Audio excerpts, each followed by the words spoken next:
Hello everyone, in this video we are going to learn about four types of different affordances and what are they, what are those four types of affordances.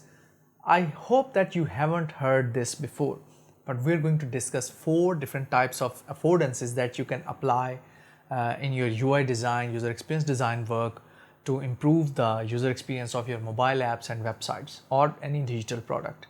So let's get started. Now, there are four types of affordances. One of them is cognitive affordance, second is physical, third is sensory, and fourth is functional affordance. So these are four different affordances. Now, the first one is cognitive. Cognitive is basically the relation of your understanding. So cognitive is actually related to your mind, your perception. What are you trying to understand? If you are looking at something, what is coming to your mind? So it is more about learning and knowing something.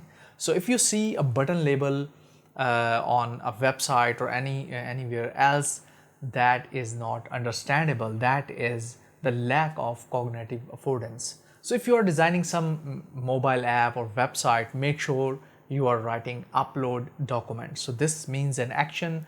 You can easily understand the meaning of this button, this action. So this is called cognitive affordance. So if we have cognitive affordance, our buttons, actions, or the labels written on the button are going to have some meanings. This is very simple. Now next is physical affordance. So physical affordance. You already have known that for example, like we have over here a pen. There is a physical affordance that I can hold it from here physically. There is a cap, there is something coming out of this design, so I can pull it like this and put it back. So this is, you can see, this is physical affordance. Similarly, I have this cup, you can see over here. So here is a handle. It is a physical affordance. I can easily see that I can put my fingers over here to perform this function. Physically, we have something over here. In UI design or UX design, the button size. So if you have a very small button like this much, would you be able to tap it when you are on a mobile phone? No. A lot of users are going to mistap that. So that is the lack of physical affordance. So make sure your buttons are bigger is better, at least 44 or 48 pixels, the height or the width. So moving on to the next, sensory. Sensory affordance is actually related to, it is going to help the cognitive affordance, and it is actually related to the text size.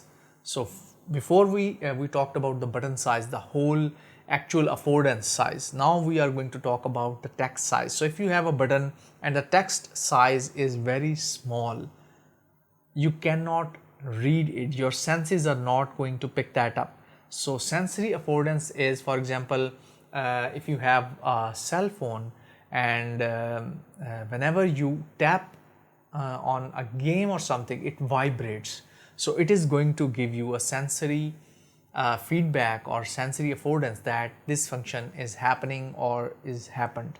So this is actually sensory affordance. Sensory affordance is that your text on the button is very large, or the color is not, it has a lot of contrast.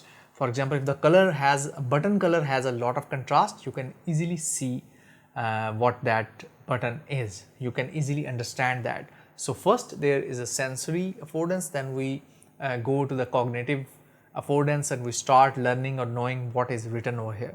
So if you cannot sense it, you have very small text, you cannot understand it. These two are related. Cognitive affordance and sensory affordance, they are both related. Then we have the last one, which is functional affordance. Functional affordance is actually related to the performance or the function of that app or whatever the user is doing.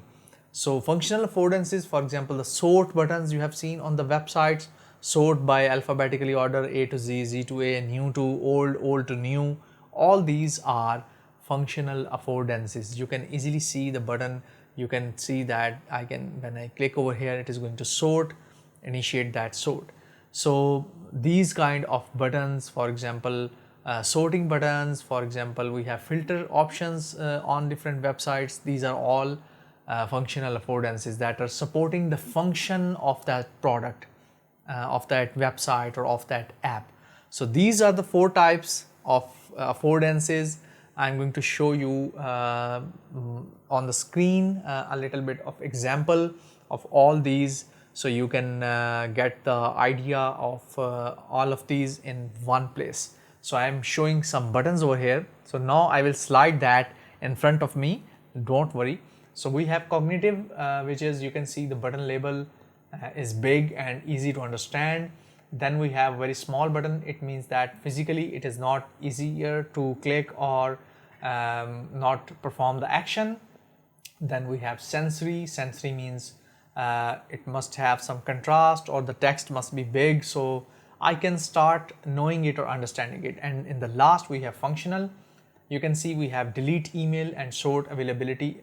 These are basically help users to accomplish their work, or it promotes the usefulness of the system.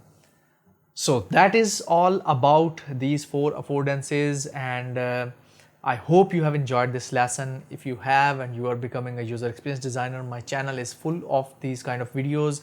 I have also recommended some of the books. You can view those videos. I think there will be links over here somewhere, so you can find those books and start reading those. Those are for beginners, and that is all. I think I will come up with new videos, new content on user experience design, UI design, and till then make sure you like and subscribe. Till then, take care.